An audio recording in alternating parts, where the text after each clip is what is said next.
Hello everyone, my name is Manshi Sinha. I am an assistant professor of pharmacology in IIMT group of colleges.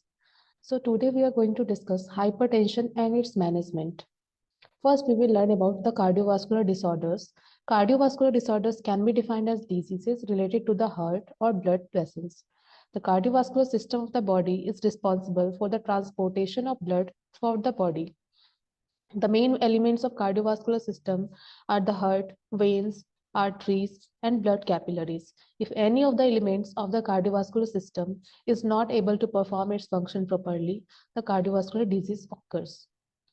Then we will learn about what is hypertension. Hypertension is commonly known as high or raised blood pressure. It is a condition in which the blood vessels have persistently raised pressure. Blood is carried from the heart to all parts of the body in the vessels. Each time the heart beats, it pumps blood into the vessels. Some of the symptoms of high blood pressure are fainting, lightheadedness, fatigue, headache, heart palpitations, nose bleeding, blurry or double vision, shortness of breath, nausea, and vomiting. So, blood pressure is classified into four stages. The normal stage systolic blood pressure is less than 120 and diastolic blood pressure is less than 80 mmHg. Pre-hypertension patients have systolic blood pressure of 120 to 139 and diastolic blood pressure is between 80 to 89. Stage 1 hypertension is between 140 to 159 upon 90 to 99 mmHg. Stage 2 hypertension is greater than or equal to 160 and upon greater than 100 or equal to 100 diastolic blood pressure mmHg.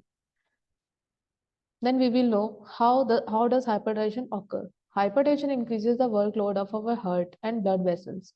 Over time, this workload leads to the damage of our artery walls. So the basic pathophysiology behind the hypertension is atherosclerosis. In turn, low density cholesterol, that is LDL, low density lipid, cholesterol forms plaque along these damaged walls. Plaque built up is a condition known as atherosclerosis. So how does it occur? Fatty deposits of cholesterol and lipid build up within the artery wall, which leads to right fibrous cap, and then atherosclerosis occur within lining of arteries, which later causes narrowing of artery. This narrowing of artery, which later causes the reduction in blood flow through the artery and later increased in high blood pressure. As plaque accumulates, the narrower the insides of the arteries become, leading to not only higher blood pressure, but signifies the beginning of other heart diseases and damage our heart and the rest of our body. So the pathophysiology behind hypertension is RAS mechanism, that is renin-angiotensin-aldosterone system. Renin is a circulating enzyme that participates in maintaining extracellular volume and arterial vasoconstriction, therefore contributing to regulation of blood pressure. It performs this function by breaking down or hydrolyzing the angiotensinogen secreted from the liver into peptide angiotensin 1. Angiotensin is further cleaved by an enzyme that is located primarily but not exclusively in the pulmonary circulation bound to endothelium. That enzyme is angiotensin converting enzyme. Angiotensin second is cleaved by which is the most vasoactive peptide, and it is also a potent constrictor of all blood vessels. It acts on the musculature of arteries, raising peripheral resistance and thereby elevating the blood pressure. Here we can see in the figure that renin substrate angiotensin is converted in angiotensin first with the support of renin, and then ACE enzyme converted angiotensin 1 into angiotensin 2, which later act on AT1 receptor on arterioles and AT1 receptor on adrenal cortex, which further leads to the raise in blood pressure. Some other factors are genetic influences and environmental factors. Defects in renal sodium homeostasis also leads to increase in cardiac output, which further leads to hypertension.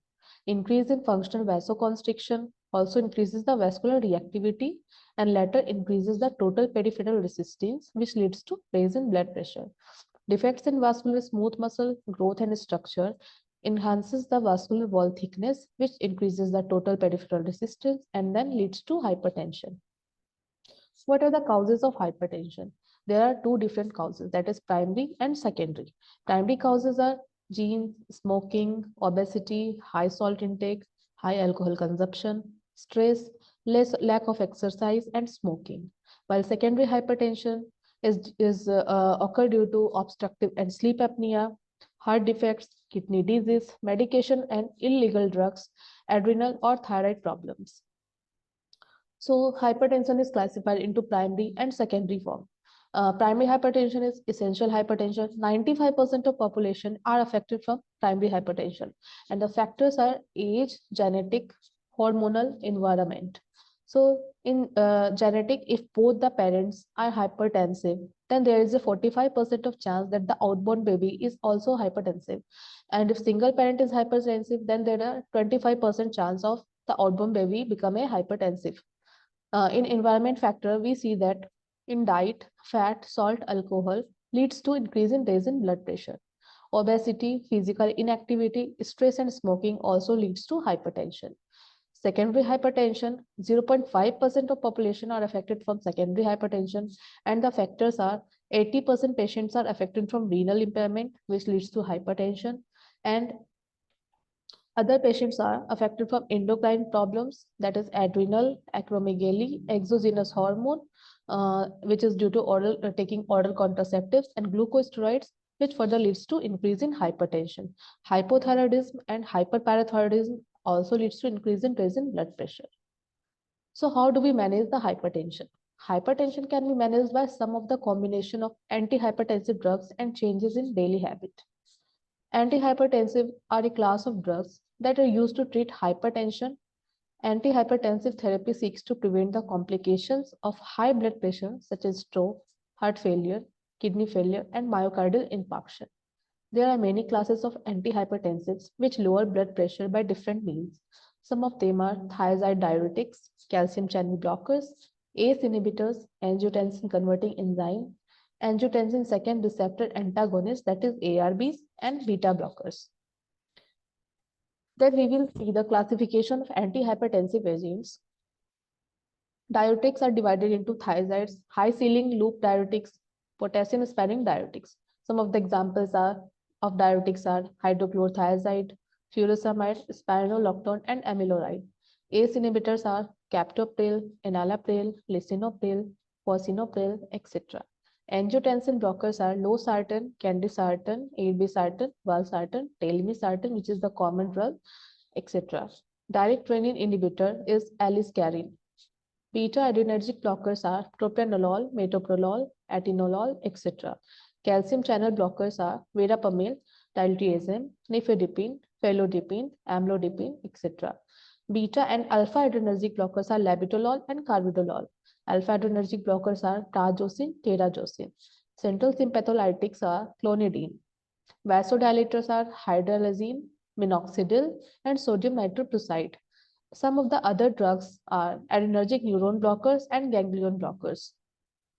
So what are the diuretics? Diuretics is any substance that promote diuresis, the increased production of urine. This includes forced diuresis. There are several categories of diuretics. All diuretics increase in the excretion of water from the body through the kidneys. High ceiling diuretics may cause a substantial diuresis up to 20% of the filtered load of NaCl and water. Thiazide type diuretics such as hydrochlorothiazide act on the distal convoluted tubule and inhibit the sodium chloride importer, leading to a retention of water in the urine.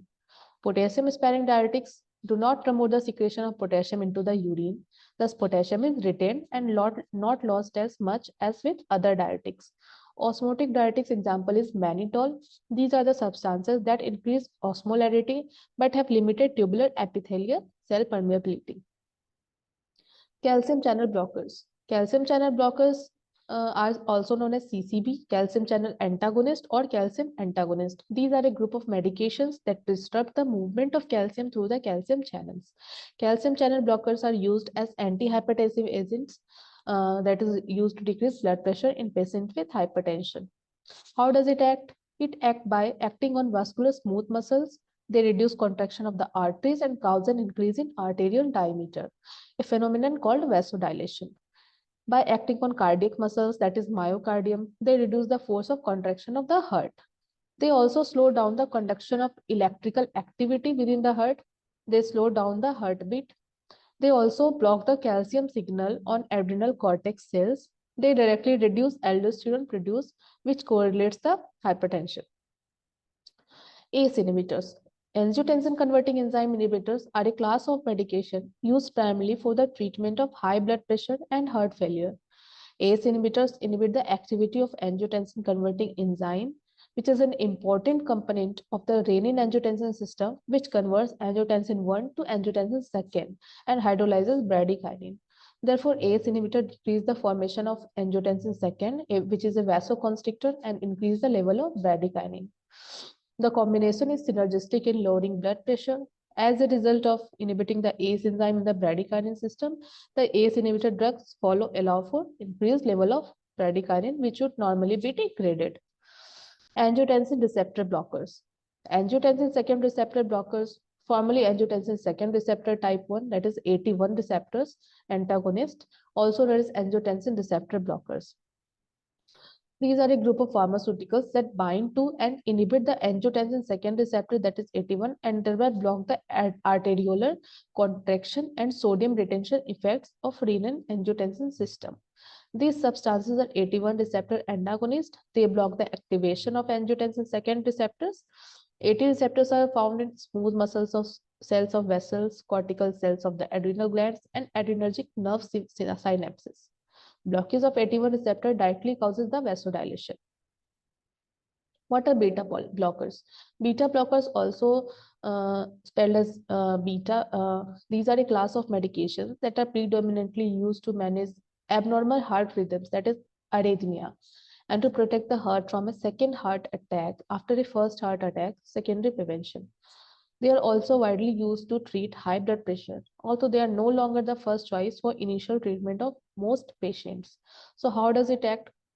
First, we will know about that beta receptors are found on the cells of the heart muscles, smooth muscles, airways, arteries, kidneys, and other tissues that are a part of the sympathetic nervous system and lead to stress responses, especially when they are stimulated by epinephrine, that is adrenaline. Beta blockers are competitive antagonists. They block the receptor sites for endogenous catecholamines, epinephrines, and norepinephrine on adrenergic beta receptors of the sympathetic nervous system, which mediates the fight or flight response. So other classification is vasodilator and renin inhibitors. Vasodilators act directly on the smooth muscle of arteries to relax their walls, so blood can move more easily through them. They are only used in hypertensive emergencies or when other drugs have failed, and even so are rarely given alone. Renin inhibitors, renin comes one level higher than angiotensin converting enzyme in the renin-angiotensin system. Renin inhibitors can therefore effectively reduce hypertension. Example is aliskiren, which is developed by Novartis, which is a renin inhibitor, which has been approved by the US FDA for the treatment of hypertension. Thank you.